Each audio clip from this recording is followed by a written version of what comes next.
It began with a leaf, sweet, addictive, and worth its weight in gold. But behind tobacco's smoke lay scorched earth, shattered tribes, and an empire built on ashes. This is the story of how green gold reshaped the land and doomed a world that once thrived without it. Before it became a currency of empire, before it fueled slavery and burned through forests, tobacco was a sacred plant, revered, not exploited. Long before Europeans ever laid eyes on it, tobacco grew wild and cultivated across the Americas, woven deeply into the spiritual, social, and medicinal lives of indigenous peoples. For the Taino in the Caribbean, tobacco smoke was the breath of the gods. Among the Powhatan in the Chesapeake and the Cherokee in the Southeast, it was burned in rituals, offered to spirits, used in treaties, and smoked in solemn prayer.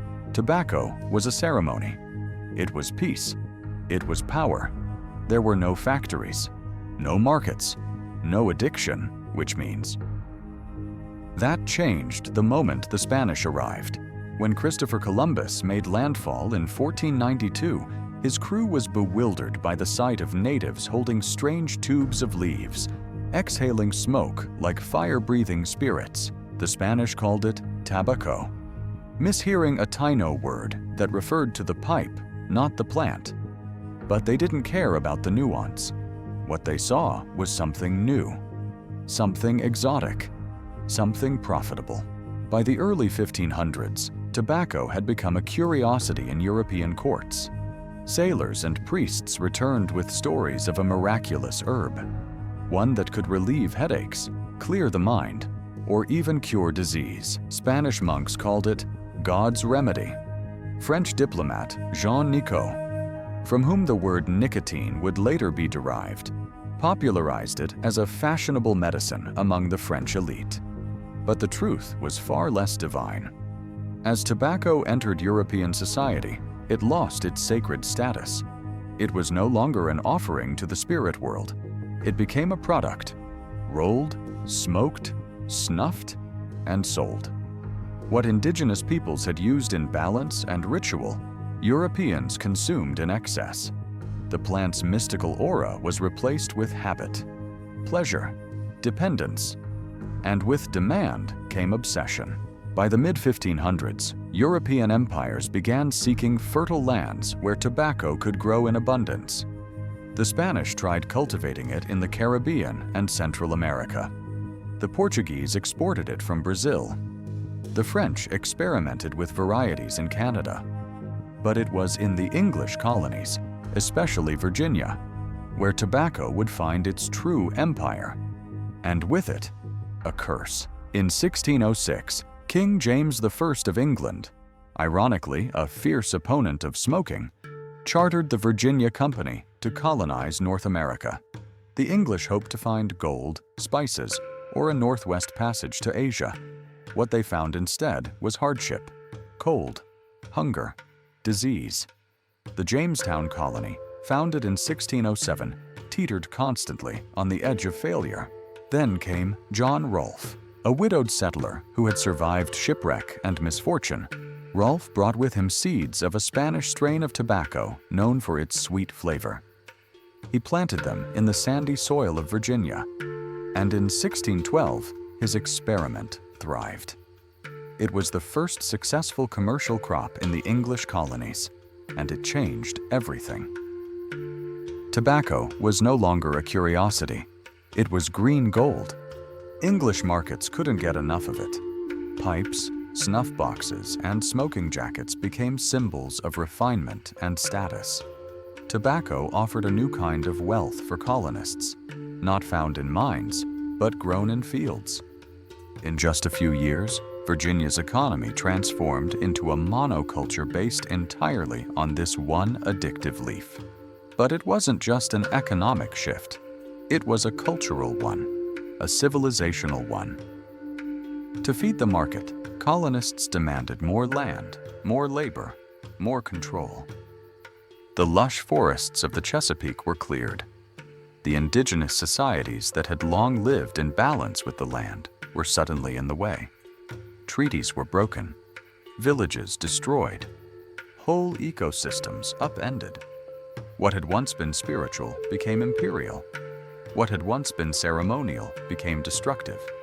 The sacred smoke that once carried prayers now carried the stench of greed. The English didn't care. Tobacco had become their salvation and their weapon. By 1619, Virginia was exporting 20,000 pounds of the crop. 10 years later, it would ship over 1 million. The plant that had connected indigenous peoples to their gods now connected European elites to their profits, and colonial settlers to a dark, insatiable path. A path of conquest, exploitation, and ruin. Tobacco was never just a crop. It was a transformation, a wedge between worlds, a spark that lit centuries of war, slavery, and ecological collapse. It all started here, with seeds in the soil, smoke in the air, and a lie that you could take something sacred and own it. They came for empire, but almost died in the mud. By 1610, the Jamestown colony in Virginia was a disaster. Of the hundreds who arrived with dreams of English glory, only 60 starving, disease-ridden survivors remained. Some had resorted to cannibalism. Others, delirious, wandered the ruined fort, praying for rescue that never came. This wasn't the shining jewel of a new world empire. It was a graveyard. And yet, Jamestown endured. It endured because of a leaf, not gold, not silk, not spices, but tobacco. To understand how Jamestown clawed its way back from the brink, we must first understand the failure. The English had landed in 1607, driven by fantasies of wealth, fueled by tales of Spanish riches in South America. But they found no Aztec cities or Inca gold. Instead, they found swampy rivers, unfamiliar climates, and indigenous nations that did not welcome permanent settlers.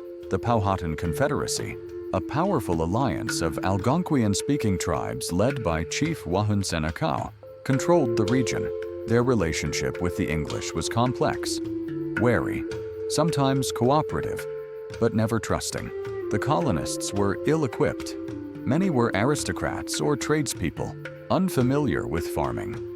Disease swept through the low-lying marshlands. Drinking water was brackish and contaminated. Food was scarce, and during the brutal winter of 1609 to 1610, later called the Starving Time, the colony nearly collapsed altogether. But from this failure emerged a man with a different vision, John Rolfe. Rolfe, a relatively unknown figure in English history, would become the father of American tobacco. Shipwrecked in Bermuda during a failed voyage, Rolfe arrived in Jamestown in 1610 with a rare strain of tobacco seed smuggled from the Spanish Caribbean. This species, Nicotiana tabacum, produced a smoother, sweeter smoke than the harsh native varieties the English had tried and failed to cultivate in Virginia. In 1612, Rolfe planted his first experimental crop along the James River. The results were extraordinary. The Virginia soil and climate, especially in the Tidewater region, proved ideal. By 1614, Rolfe was exporting tobacco to England. It sold instantly. The English elite, long fascinated by this exotic habit, found the new variety far more palatable than previous attempts. Tobacco had become not just a curiosity, but a sensation. Rolfe's success marked a turning point. For the first time, Jamestown had something to offer the English crown and its investors, a profitable export. The colony's survival and eventual growth would now hinge on this one crop. But that salvation came with consequences. Tobacco is a demanding plant. It drains nutrients from the soil at an alarming rate, requiring fresh fields every few seasons. As production scaled up, settlers began clearing vast tracts of forest to make room. Tobacco farming quickly became the engine of expansion, and with expansion came encroachment. The land the colonists sought was already home to native peoples. The Powhatan Confederacy, while initially accommodating, began to see the writing on the wall. English settlements grew. Tobacco fields sprawled outward. Fences cut through hunting grounds. Rivers were claimed. Treaties were ignored. Tensions mounted. Still, from an English perspective, tobacco was a miracle. By 1617, Virginia exported 20,000 pounds of it. A decade later, that number would top 500,000. In 1619, the colony established the first representative assembly in English America, the House of Burgesses, a political development funded and driven by tobacco profits. That same year, another event reshaped Virginia forever. The arrival of the first recorded Africans forcibly brought aboard a Dutch ship. Though their initial legal status is debated, some may have been treated as indentured servants. This moment marked the beginning of African slavery in English North America. Tobacco was labor-intensive. The colonists needed workers. And so, alongside land theft and ecological destruction, the plantation system began to take root, binding race and labor to the growth of green gold. In the eyes of London investors and English merchants, Virginia was finally becoming what they had hoped for, a self-sustaining, profitable colony. But beneath the surface, the cost was growing. The environmental cost was immediate. Deforestation swept across the Chesapeake. Trees that had stood for centuries were cleared in months. Tobacco required fire curing. Drying barns burned wood in large quantities, fueling even more clearing. Soil was used up rapidly, leading to erosion and poor yields. Farmery moved on, cutting down more forests, pressing farther into Powhatan territory. The social cost was even more profound. Native societies found themselves squeezed between war and trade. Some tribes attempted accommodation, engaging in limited commerce with the English, including the tobacco trade. But the imbalance of power grew too great. The Powhatan leadership watched their lands disappear. Diplomatic alliances frayed. In 1614, John Rolfe married Pocahontas, the daughter of Chief Powhatan, in a brief moment of peace. The union was part of a larger diplomatic effort to avoid war, and for a time, it worked. Pocahontas traveled to England as a symbol of civilized native nobility. She died there in 1617 of disease, just as the tobacco boom was accelerating. The peace her marriage helped create was short-lived. By 1622, Powhatan warriors launched a massive coordinated assault on English settlements, killing over 300 colonists in a single day. It was a desperate attempt to halt English expansion and protect tribal lands. The retaliation was brutal. Entire villages were burned, crops destroyed, survivors enslaved.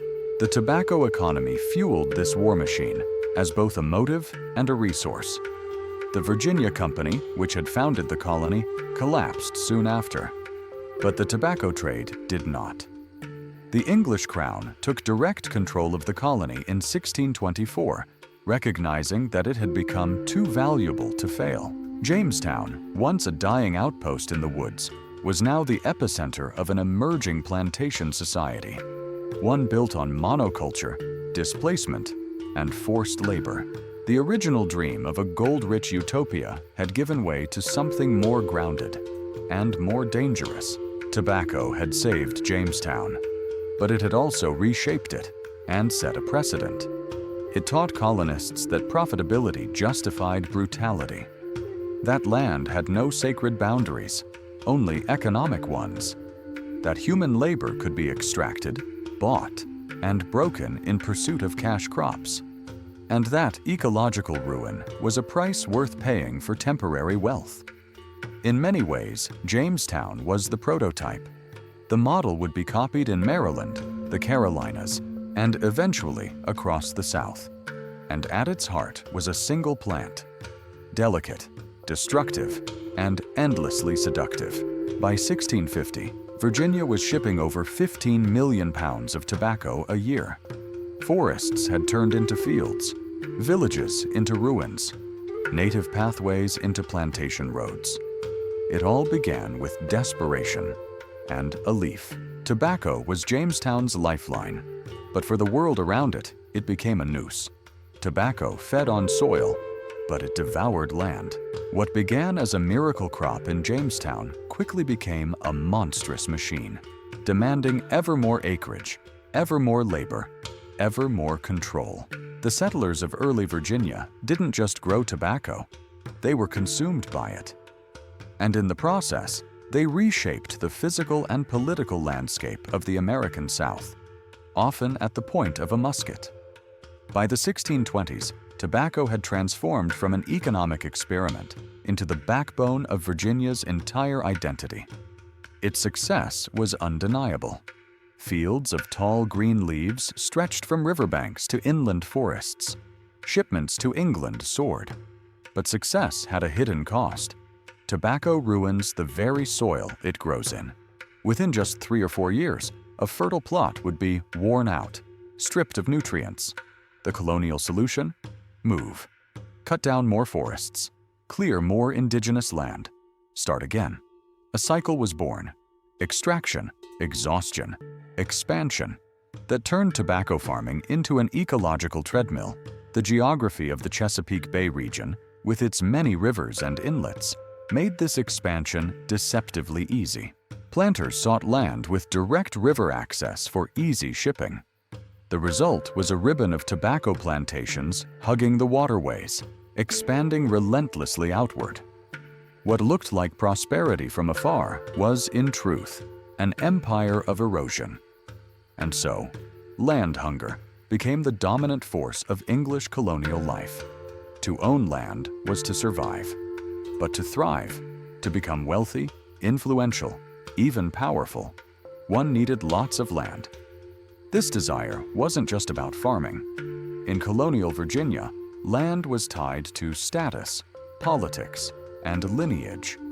It determined who could vote, who could serve in office, and who could pass wealth down to their sons. And so, from the earliest years, land ownership became a driving obsession. And the logic was simple. If the land is used up, get more. But that land was not empty. The forests, rivers, and plains of the Chesapeake were home to hundreds of indigenous communities, the Powhatan Confederacy most prominently. English colonists saw this as an inconvenient detail. Their worldview, influenced by English notions of improvement and use, deemed land unworthy unless it was fenced, farmed, and exploited. Native systems of seasonal agriculture, hunting, and communal use didn't fit their model and were thus ignored. Tobacco, in this sense, was a weapon, not just a crop. It justified the taking of land. It cloaked invasion in the language of economy and necessity. Colonial charters issued by the English crown conveniently ignored the native presence. Instead, they granted thousands of acres to companies, adventurers, and noble families, as if the continent was uninhabited. But the land would not be surrendered without resistance. Throughout the 1620s and beyond, friction between settlers and indigenous tribes escalated. The more tobacco fields appeared, the more villages were displaced. The more ships sailed down the James River loaded with leaf, the more hunters found their forests gone. This wasn't just expansion, it was an invasion. Slow, methodical, and justified by profits.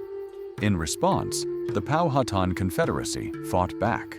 Sporadic violence flared into open conflict in 1622, when a coordinated attack across English settlements killed hundreds of colonists. For a moment, it seemed the tide might turn. But the English retaliated with a scorched earth campaign that would define their colonial strategy for generations. Burn the villages, poison the food stores, destroy the fields. This wasn't just war. It was an agricultural conquest, and tobacco was at its core. As the colony grew, so too did its laws and institutions, all shaped by the logic of plantation expansion. In 1643, the Virginia legislature passed a law requiring tobacco to be planted on cleared land and penalizing those who let their fields go fallow. In other words, the law compelled land use for export, not for food, not for sustainability, not for community. These decisions weren't made in a vacuum. They reflected the growing power of a new elite class, the planter aristocracy. Men like William Berkeley, Virginia's royal governor, were at the center of this world. Wealthy landowners with thousands of acres, dozens of laborers, and vast networks of influence. They saw themselves as the natural leaders of the colony and shaped its development to suit their interests. Tobacco enriched them, empowered them, and entrenched them. This elite landholding system encouraged not small farmers, but massive estates. Plantations where tobacco was grown in brutal, endless cycles. Many early planters exploited indentured servants, poor Englishmen who signed away years of their lives for passage to America. They were promised land upon the expiration of their contracts. But as the best land was already claimed, these freedmen were often left landless and bitter, fueling social unrest. Later, enslaved Africans would be imported in ever-increasing numbers, further entrenching the plantation system into a racial caste economy. But even before slavery became dominant, the logic of expansion and its toll was already set, and the toll was immense. By the 1650s, entire stretches of tidewater forest had been transformed into exhausted farmland. Once rich soil turned dusty and barren. Rainfall washed away topsoil, choking rivers with sediment. Fish stocks declined. Game animals fled deeper inland. And still, the planters pushed forward. They justified it all with the language of civilization, commerce, and divine right.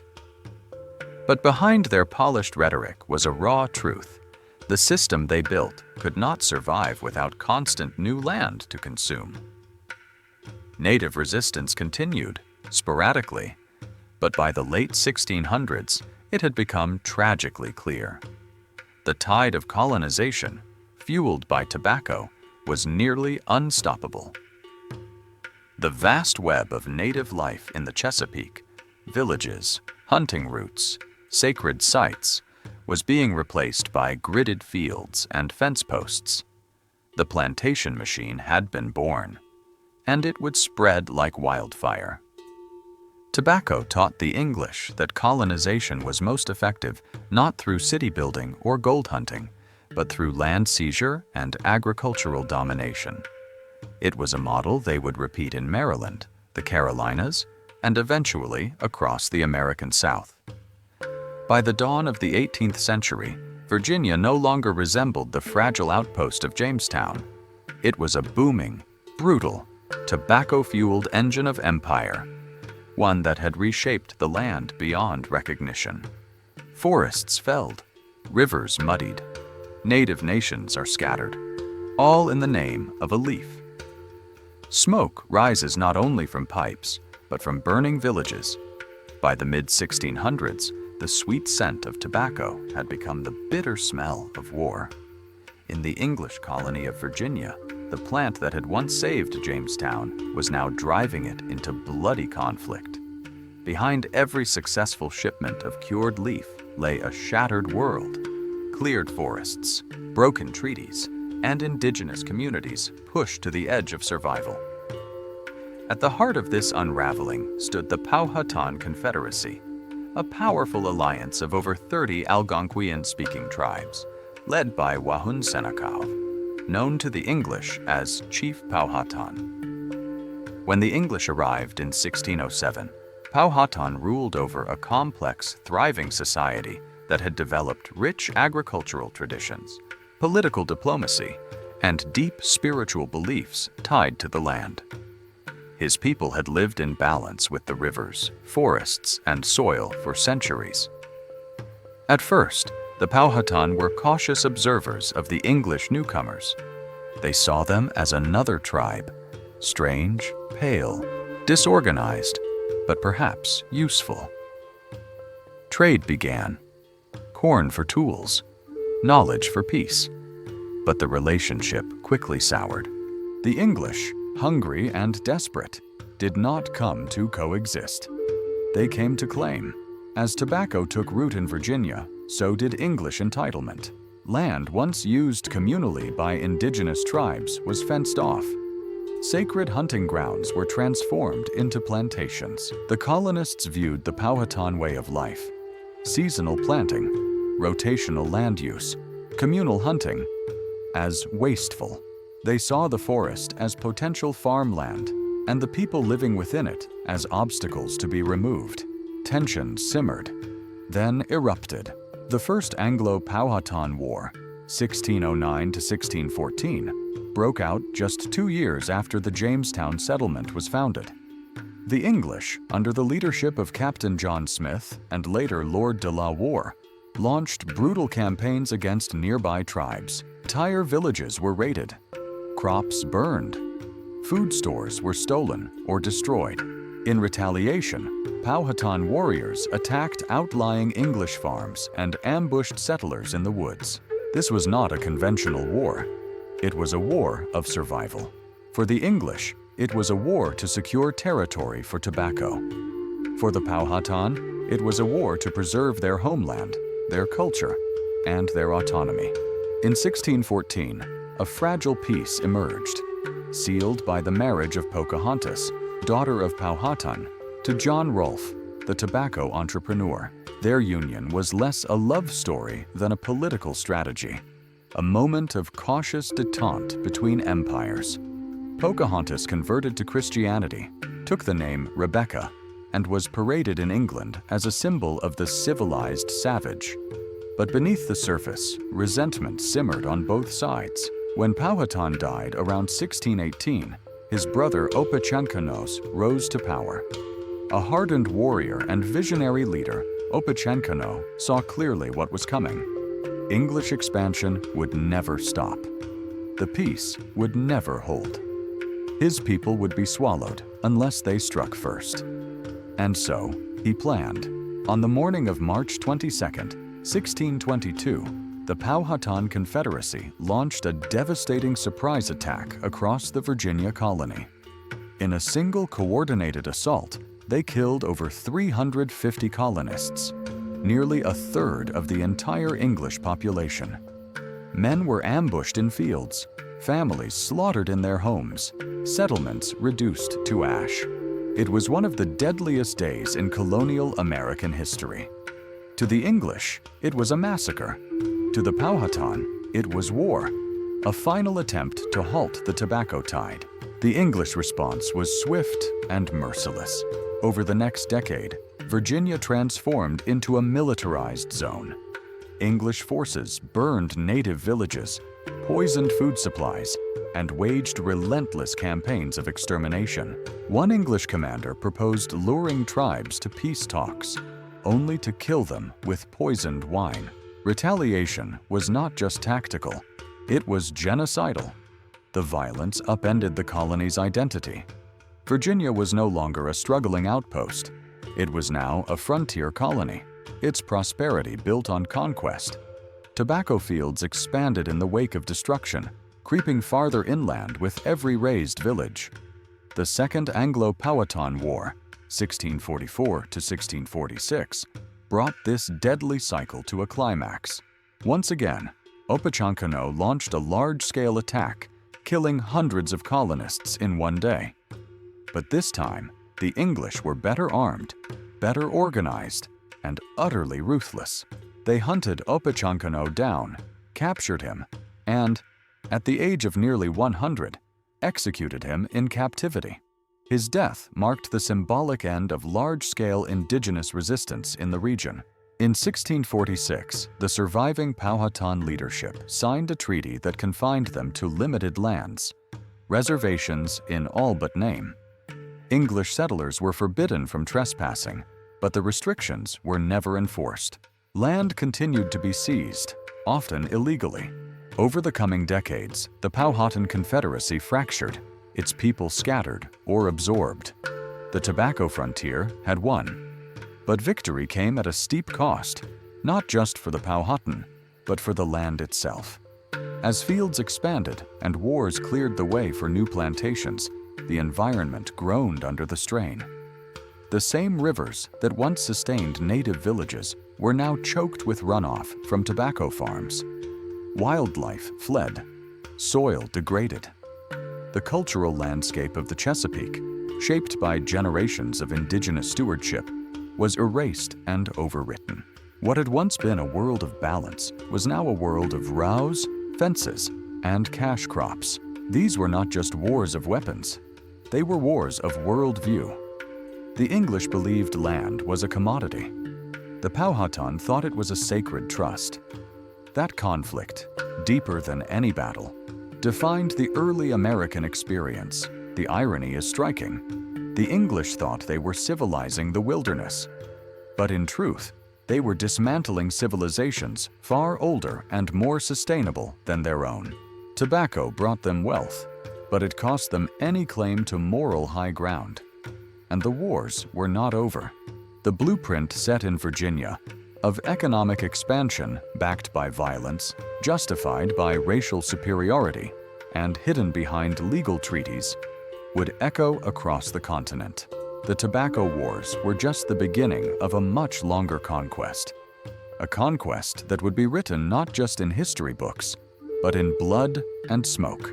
The colonists believed they were taming the land, but in truth, they were breaking it.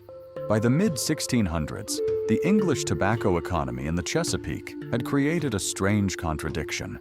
The very crop that had saved the colony from starvation was now rendering the surrounding land sterile. Fields once lush with biodiversity turned barren. Rivers turned muddy. Forests disappeared. The game vanished. This was not just economic transformation. It was environmental collapse, acre by acre. Tobacco is a greedy plant. It feeds ravenously on nitrogen, phosphorus, and potassium, the essential nutrients of healthy soil. Where native peoples had long practiced seasonal farming and crop rotation, English colonists pushed for maximum yield. Their logic was linear: clear more land, plant more tobacco, harvest more profits. The land, they believed, would endlessly provide. It did not. Within just 2 or 3 years, a plot used for tobacco would be worn out. Yields declined. Leaves grew bitter, stunted, and yellowed. Instead of replenishing the soil, farmers abandoned it, moving on to fresh land like locusts. The result was a relentless hunger for space and an equally relentless destruction of ecosystems. The Tidewater region, named for its low-lying rivers and tidal estuaries, was especially vulnerable. These rivers had long supported both indigenous food systems and delicate wildlife cycles. But now they were lined with tobacco plantations, each one dumping ash, silt, and waste into the water. Erosion became epidemic. Rainfall carried bare soil into streams, choking fish habitats and clouding once clear waters. The colonists called this washing the land. They knew it was happening, but they didn't stop. They sushed farther inland.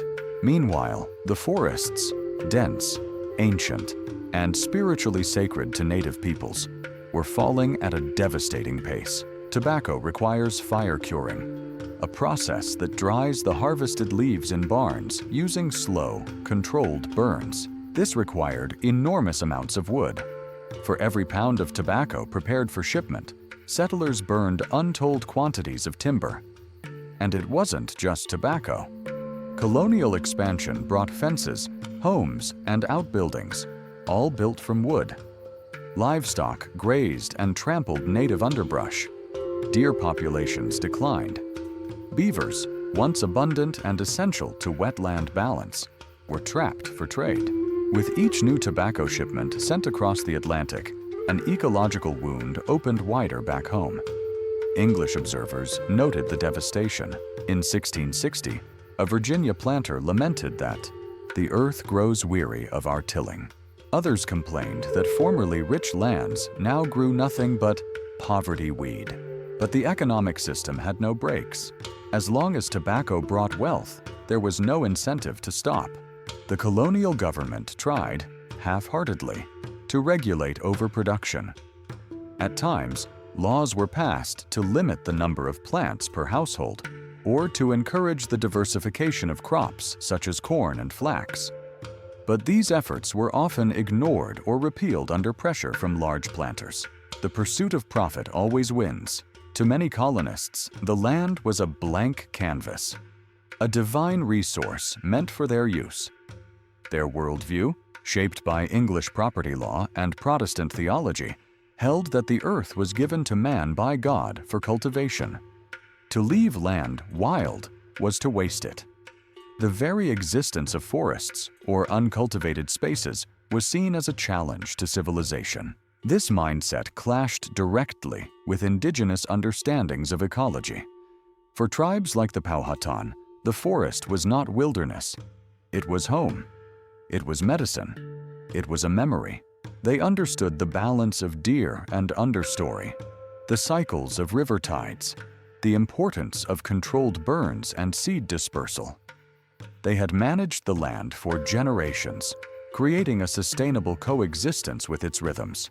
The English dismantled that balance in a single generation. Nowhere was this collapse more evident than in the fate of the Chesapeake Bay itself. Once one of the most productive estuaries in the world, the bay was being smothered by silt, algae, and runoff. The famed oyster beds, so vital to indigenous diets, began to decline. Eelgrass meadows disappeared. Shad and sturgeon populations, once abundant, began to dwindle.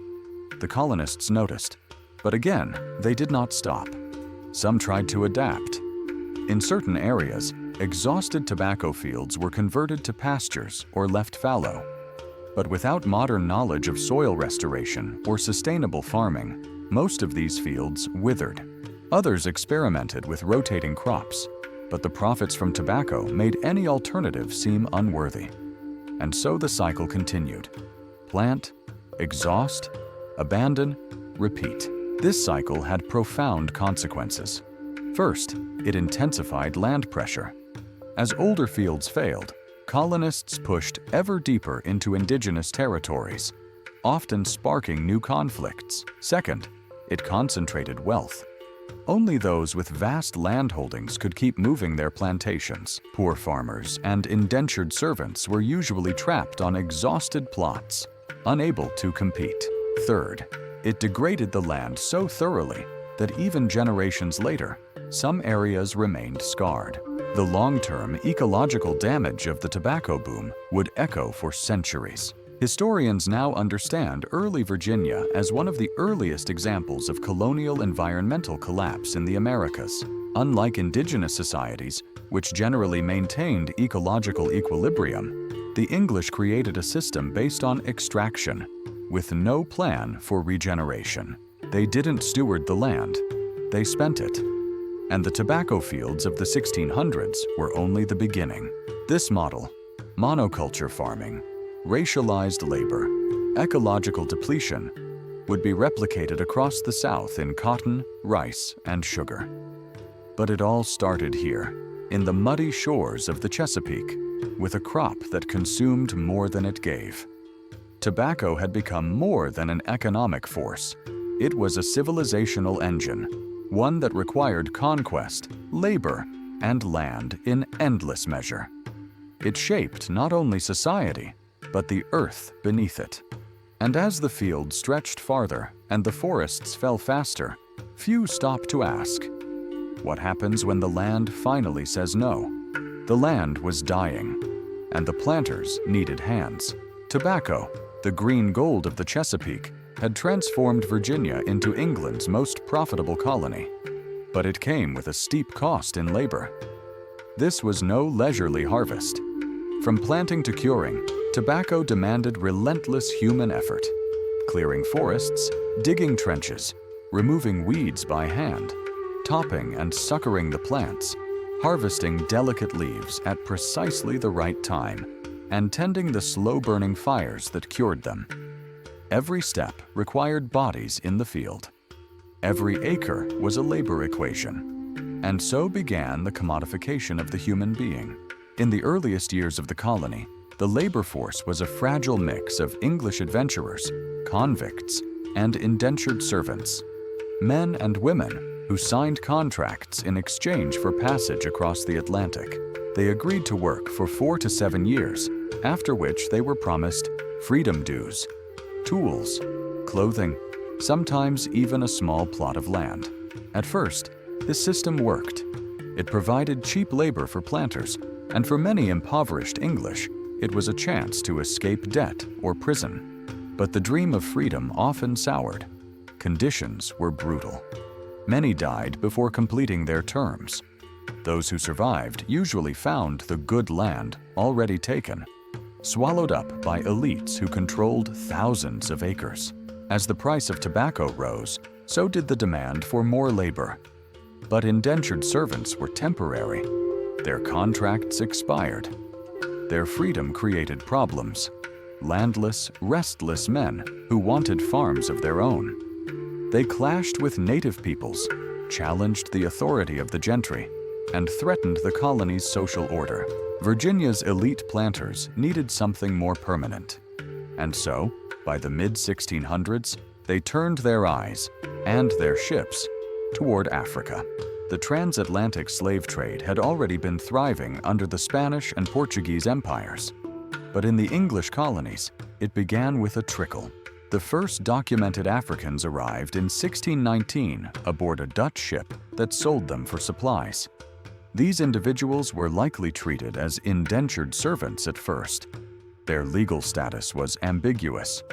But by the 1640s and 1650s, that ambiguity faded. Blackness became a legal condition, freedom became racialized. And tobacco sealed the transformation. Why? Because tobacco didn't just demand labor. It demanded predictable, perpetual, controllable labor. Planters wanted workers they could never lose. Workers whose children would also be enslaved. Workers who could be punished without limit and profited from without guilt. African slavery solved their problem. By 1662, Virginia had codified the principle of hereditary slavery. Children shall inherit the condition of their mother. If your mother was enslaved, so were you. For life. The economy had fused with race. More laws followed, prohibiting interracial marriage, banning education for the enslaved, permitting physical punishment, and defining blackness as synonymous with servitude. These laws were not accidental.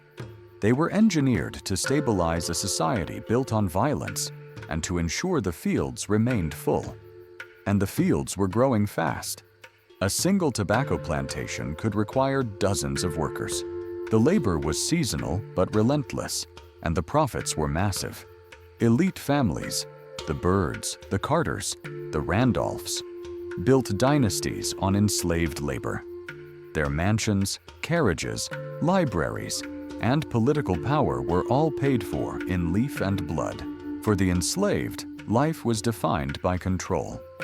They worked from sunrise to sunset, 6 days a week, under the watchful eyes of overseers armed with whips. Children began working in the fields by age 10, sometimes younger.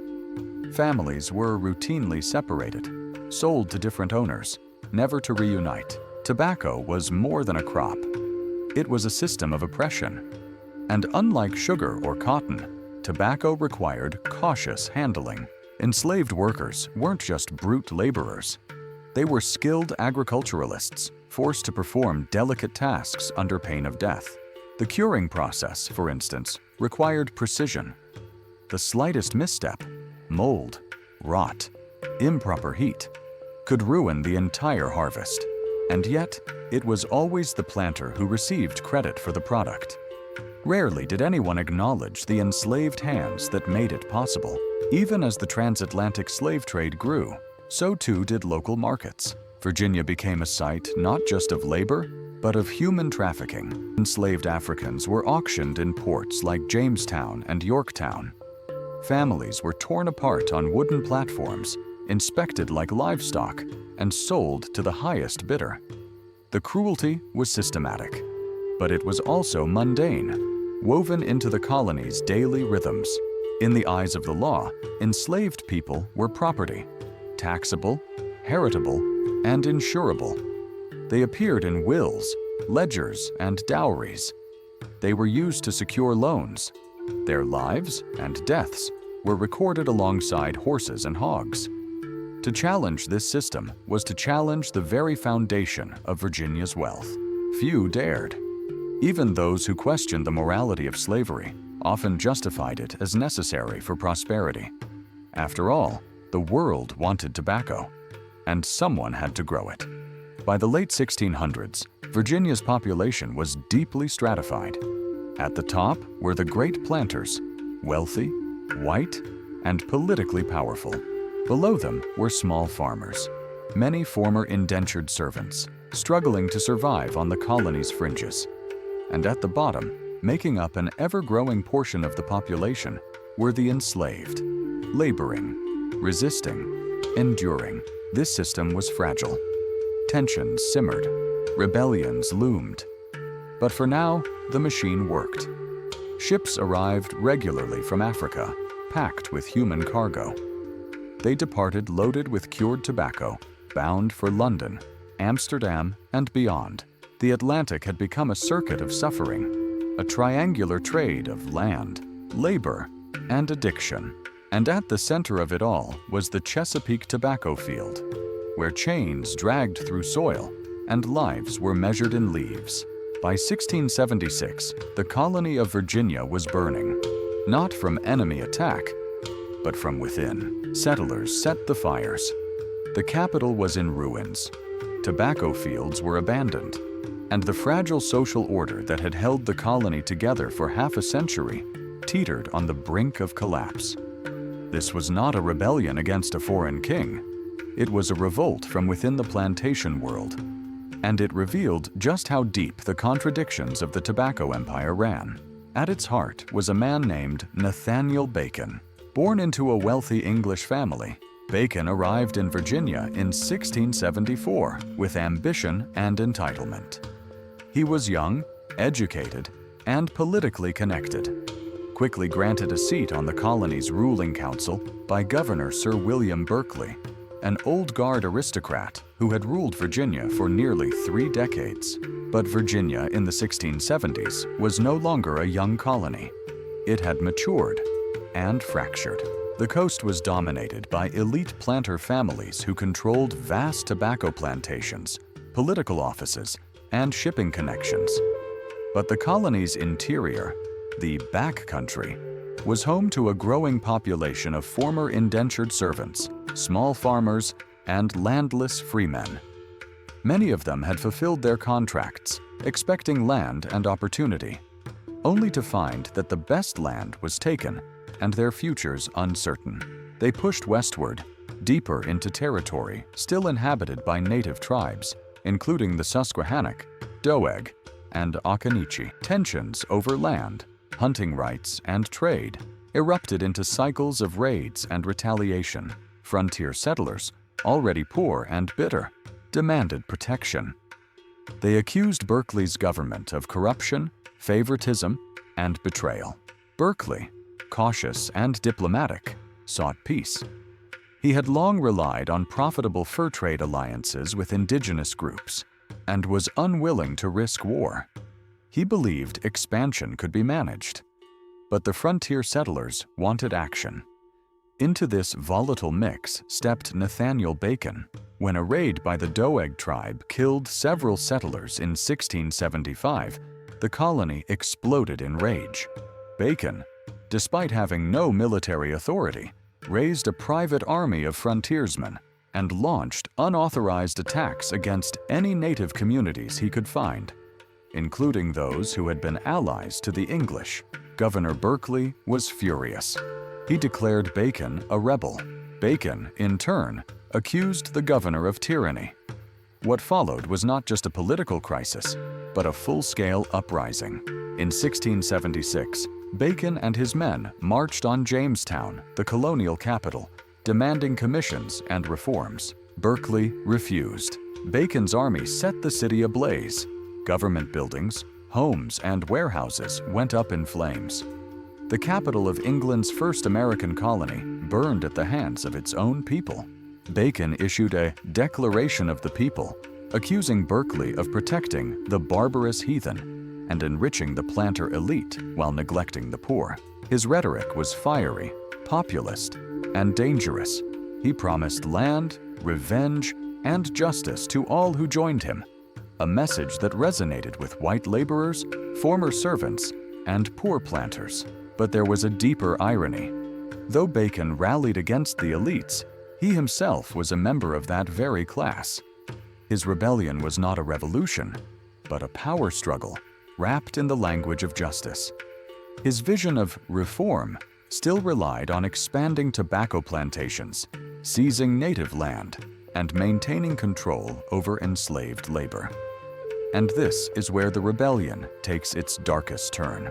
Bacon's forces did not just fight the colonial government. They waged a campaign of indiscriminate violence against native peoples. Entire villages were burned. Men, women, and children were slaughtered. Even tribes that had sought peace or remained neutral were targeted. Bacon's war blurred the lines between rebellion and massacre. For months, chaos reigned. Berkeley fled. Bacon seized control, but the uprising was short-lived. In October 1676, Bacon died suddenly, likely from dysentery. Leaderless, the rebellion unraveled. Berkeley returned, backed by English troops. The crackdown was swift and brutal. Dozens of rebels were captured, hanged, or exiled. Jamestown was left in smoldering ruins. The tobacco trade, temporarily halted, resumed its rhythm. But something had changed. Bacon's rebellion sent shockwaves through the English colonial world. For the first time, the planter elite realized how unstable their society truly was. The mix of landless whites, indebted servants, hostile natives, and growing numbers of enslaved Africans was a recipe for future uprisings. The rebellion had exposed a terrifying reality. Poor whites and black laborers might unite against their masters. The solution was not reform. It was division. In the years that followed, Virginia's ruling class doubled down on racial hierarchy. Laws were passed to sharpen the boundaries between white and black, servant and slave. Interracial marriages were banned. Enslaved Africans were denied access to courts. Whiteness itself became a legal and social shield, a way to create loyalty among poor whites by giving them someone to look down on. It worked. The rebellion faded into memory, but its lessons hardened the structure of the plantation economy. Class divisions were papered over with race. Native peoples were further displaced, pushed westward to make room for loyal settlers. Slavery became more entrenched, more brutal, and more central to the tobacco empire. And Virginia, once a place of potential, became a society defined by control. The frontier, once a symbol of opportunity, was now militarized. The poor, once a threat, were pacified with whiteness. The enslaved, once ambiguous in law, were now unquestionably property. Bacon's rebellion was the last time the foundation cracked so violently. After 1676, the cracks were sealed with blood and policy. The fires were extinguished, but the ashes remained. It began as a ritual smoke among the Taino and Powhatan. But by the late 1600s, tobacco was everywhere. In pipes, in snuff boxes, in powdered wigs and pocketbooks. It was inhaled in English drawing rooms, Ottoman palaces, Parisian cafes, and Chinese ports. The world was choking on it. Tobacco had become more than a colonial crop. It was a global addiction. And behind its sweet haze was a ruthless empire of extraction, labor, and commerce, built on conquest and sustained by demand. As early as the 1610s, English merchants realized tobacco wasn't just profitable, it was scalable. The plant's addictive properties meant that once a market was established, it sustained itself. Consumers didn't just want tobacco, they needed it. And in the age of mercantilism, Where colonial wealth meant imperial strength, tobacco was a weapon disguised as a luxury. The Chesapeake colonies, Virginia and Maryland, became the heart of the English tobacco empire. From there, transatlantic ships carried millions of pounds of cured leaf across the ocean each year. London and Bristol became processing centers. Warehouses overflowed with hogsheads. Massive wooden barrels filled with pressed tobacco leaves. By 1700, tobacco made up over 1/3 of all English colonial exports. It was England's cash crop, but it wasn't alone. The French were growing their own tobacco in the Caribbean, especially in Saint-Domingue and Martinique. The Portuguese exported it from Brazil. The Dutch refined it in Amsterdam and sold it to both European and Asian markets. Even the Spanish, whose colonies in Mexico and the Philippines initially viewed tobacco as a curiosity, now saw its value. In fact, Spanish-controlled Cuba would become one of the world's most famous tobacco producers. Global competition exploded, and with it came regulation, tariffs, and smuggling. European monarchs, realizing the value of tobacco, quickly moved to tax and control it. England imposed excise duties. France established a royal tobacco monopoly. Spain issued edicts requiring all Cuban tobacco to pass through Seville. The Ottomans tried to ban smoking, unsuccessfully. Chinese emperors imposed restrictions. The Russian Tsar outlawed it entirely at one point, but it was no use.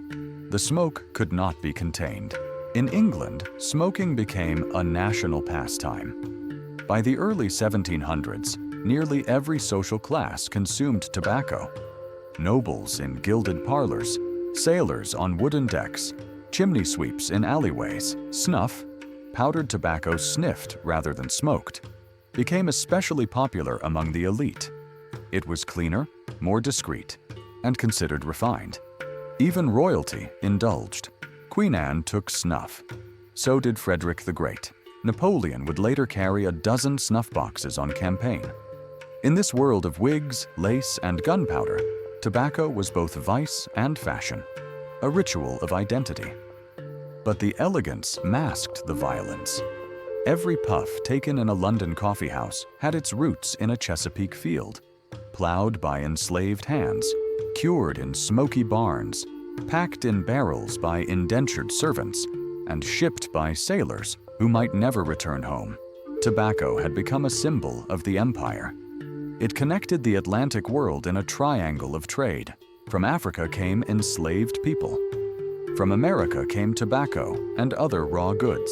To Europe flowed the profits, goods, and power. Ships left English ports with guns, cloth, and metal.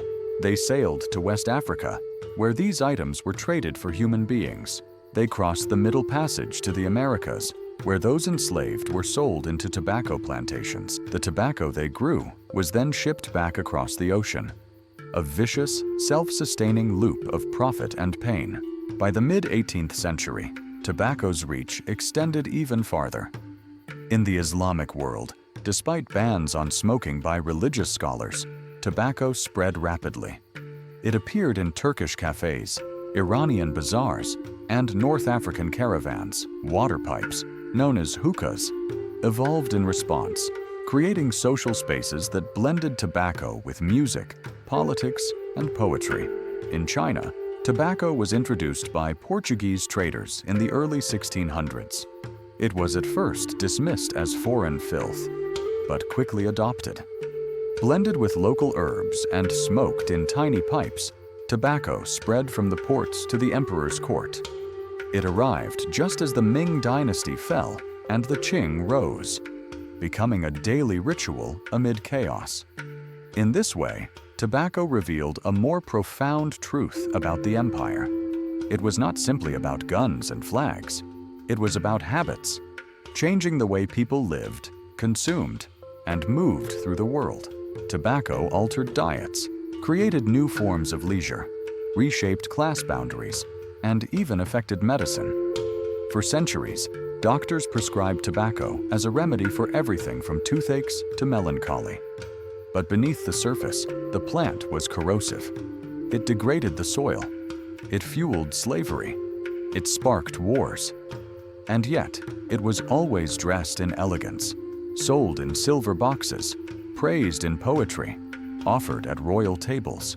It was the great contradiction of the early modern world, destructive and delightful, enslaving and civilizing, brutal and beautiful. And no empire embraced this contradiction more than the British.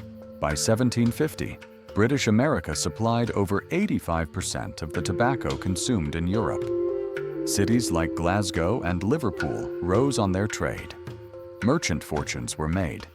Insurance markets evolved to protect tobacco shipments from piracy. Even the American colonies' political power was shaped by it, with families like the Washingtons and Jeffersons rising from the ranks of the tobacco elite. It was all so lucrative that it silenced debate, as Enlightenment thinkers questioned monarchy, religion, and reason. Few questioned the system that kept tobacco flowing.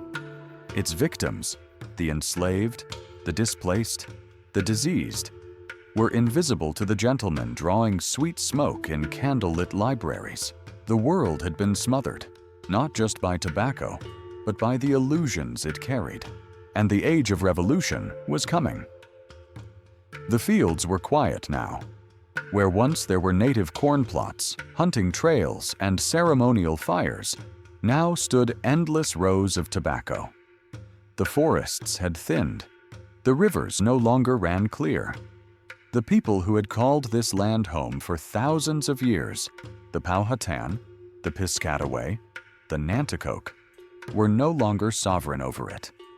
But they had not disappeared. By the early 1700s, the great indigenous confederacies of the Chesapeake had fractured under the weight of war, disease, and displacement. The Anglo-Powhatan Wars, Bacon's Rebellion, and the unrelenting demand for land had broken the old balance. Tobacco had turned the soil into wealth, and that wealth required that native peoples be pushed aside. But the story did not end in silence. It ended in survival. Still, what was lost cannot be ignored. In the 1600s, the Powhatan Confederacy had been one of the most powerful political entities on the Atlantic coast. With more than 15,000 members and over 30 allied tribes, they controlled territory stretching from the James River to the Chesapeake Bay.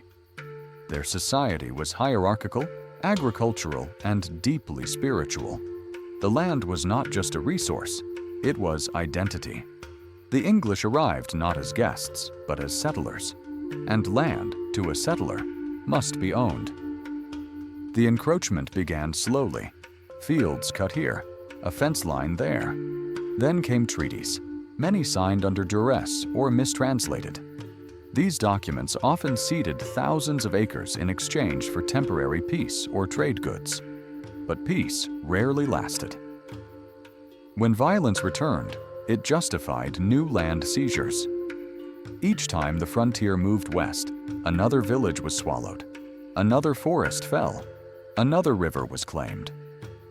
By 1705, the Virginia slave codes had institutionalized a racial caste system, one that classified indigenous people alongside Africans as property under certain conditions. Native children could be indentured, native labor could be sold, and native land, if left uncultivated, could be legally claimed by colonial authorities. The mechanisms of erasure were bureaucratic as well as violent. Many indigenous groups attempted to survive through diplomacy. The Pamunkey and Mattapony, two of the last remaining Powhatan-descended tribes, negotiated treaties that allowed them to retain minor reservations. These were among the first legal reservations in British America. But they were tiny, fragments of former nations, bounded by colonial law and constantly threatened by encroachment. Other tribes migrated, joining larger confederacies or seeking refuge in remote areas. Some moved north to align with the Iroquois Confederacy, while others fled southward or westward. The dislocation was both physical and cultural. As native populations dwindled due to disease and war, oral traditions were lost. Languages faded. Ceremonial practices were hidden or abandoned. And yet, not all was lost. Amid the ruins of indigenous power, new forms of endurance emerged. Some communities adapted by entering the colonial economy. Native women sold pottery and baskets. Native men served as scouts, interpreters, or militia allies in wars against rival tribes or the French. Some even grew tobacco themselves, adopting the very crop that had driven their dispossession. But always, they did so on unequal terms. Colonial authorities distrusted even those who cooperated. Native Christians were barred from certain professions. Native landowners faced impossible legal obstacles. And intermarriage, once a potential path to alliance, became taboo under the increasingly racialized society of Virginia and Maryland. By the mid-17th century, the idea of Indian country had been pushed far west of the Chesapeake. Maps labeled native lands as blank spaces, terra incognita, as if centuries of habitation had never occurred. The myth of the vanishing Indian, a fiction created by colonists, took root. But indigenous people had not vanished. They had adapted. The Catawba Nation, farther south in the Carolinas, offers one such story. Originally a loose alliance of Siouan-speaking tribes, the Catawba organized in the 18th century into a single political unit. They navigated alliances with British officials, offered military support during wars, and preserved their language and identity even as their numbers declined. Similarly, in the north, the Haudenosaunee Confederacy, Iroquois, expanded its influence through a policy of cultural absorption. Refugee tribes from across the east were adopted into the Confederacy. While the Chesapeake tribes had been scattered, others found ways to strengthen through unity. These acts were not mere survival, they were defiance.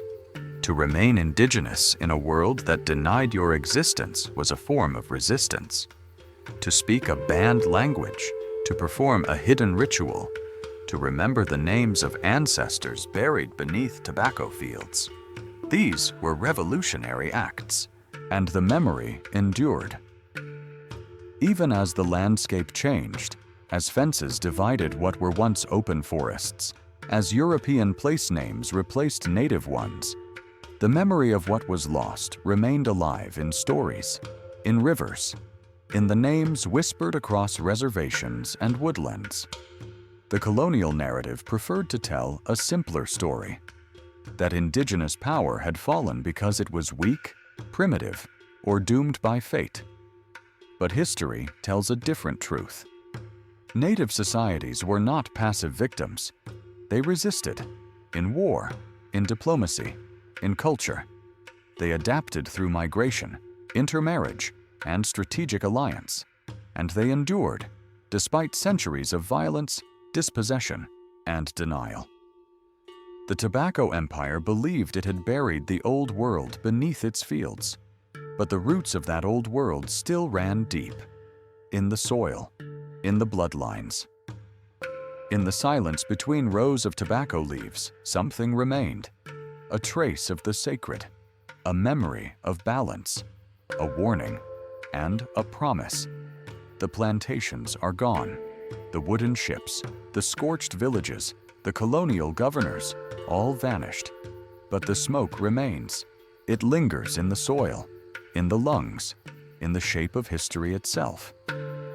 The legacy of tobacco, the so-called green gold, didn't die with the last slave-whipped field or the fall of indigenous nations. It simply changed form. It became a ghost, haunting the landscape, the economy, and the bodies of those who inherited its curse. The world today knows tobacco differently. We know it through warning labels, cancer wards, anti-smoking campaigns, and nicotine patches. But rarely do we speak of the centuries that came before. when the leaf wasn't just a health hazard, but an engine of empire. To understand how deeply tobacco still haunts us, we must return to the land.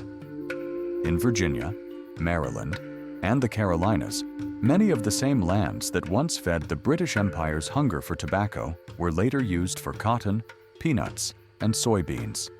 But the soil never fully recovered. By the 1800s, farmers were already complaining about eroded topsoil, acidic fields, and declining yields. Entire regions, especially in southern Virginia and eastern North Carolina, were left depleted. Today, ecologists call them ghost soils, where centuries of over-farming left behind lifeless dirt, chemically exhausted, and biologically barren. And in places where the land was pushed hardest, where trees were stripped, and tobacco was grown in relentless cycles, it can still take generations to heal. In many parts of the rural South, abandoned tobacco barns stand like tombstones, weathered, leaning, their beams charred with the memory of fire-curing leaves. They are not just ruins. They are monuments to an agricultural system that wrung everything from the earth and gave back nothing. But the environmental scars are only part of the story. The human toll endures too, not just in the past, but in the present. Consider Cancer Alley, the infamous stretch along the Mississippi River between Baton Rouge and New Orleans, where petrochemical plants now sit atop land once used for tobacco and sugar plantations. Many of these sites are surrounded by predominantly Black communities, descendants of enslaved people who once labored in those very fields. Today, these communities suffer from some of the highest cancer rates in the country. The irony is grim.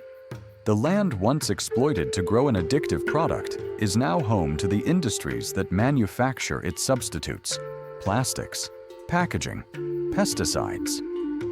The same extractive logic remains, only dressed in modern clothes. Tobacco also left behind a social architecture, one of wealth disparity, racial inequality, and corporate manipulation. In the 20th century, tobacco transitioned from a plantation crop to an industrial product.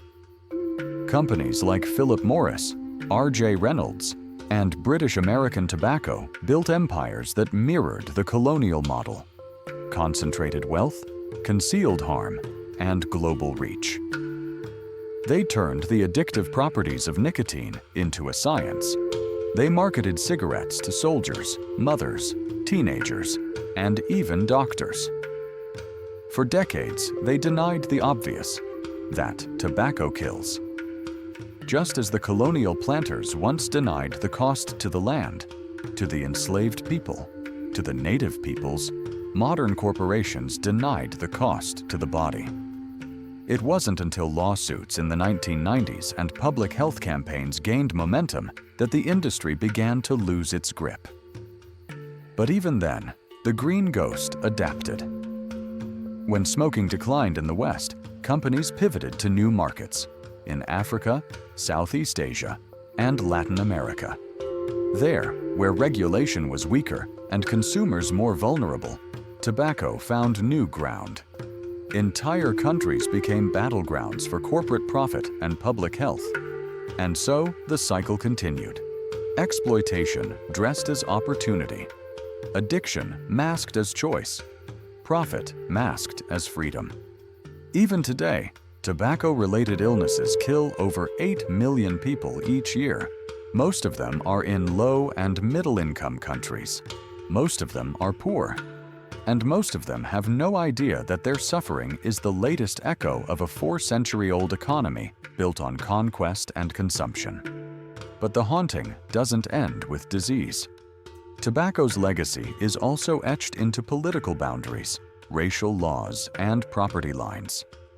The plantations of the 1600s became the counties of the 1700s, the voting districts of the 1800s, and the zoning maps of the 20th century. The wealth created by enslaved labor-funded universities, churches, banks, and institutions that still stand today. In places like Virginia and Maryland, elite families trace their lineage and their fortunes to tobacco. Statues still honor the planters and generals. Mansions still sit on former plantation land.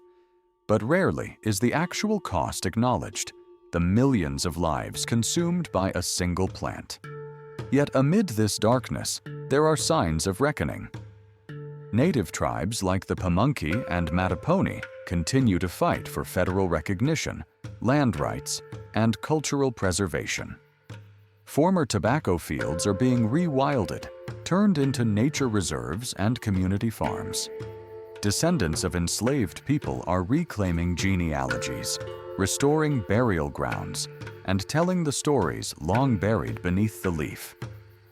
And in some places, tobacco is being remembered not with nostalgia, but with truth. Museums now host exhibits on the tobacco-slavery connection. Universities funded by plantation wealth are investigating their pasts. Filmmakers, historians, and educators are connecting the dots between colonial agriculture, environmental collapse, and modern inequality. This is the final echo of the green ghost, not silence, but testimony. To understand tobacco's legacy is to see how deeply the past roots itself in the present. It is to recognize that the green gold, which once fueled empires, also fueled oppression, pollution, and enduring injustice. Tobacco was never just a crop.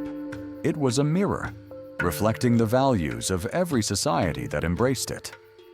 In the 1600s, it revealed a world willing to trade human lives for profit.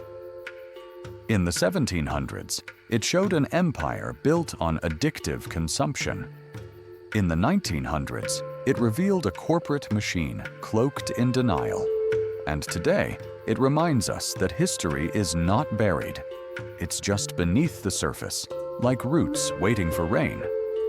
The fields may be empty now. The barns may be silent. But if you listen closely, you can still hear the smoke.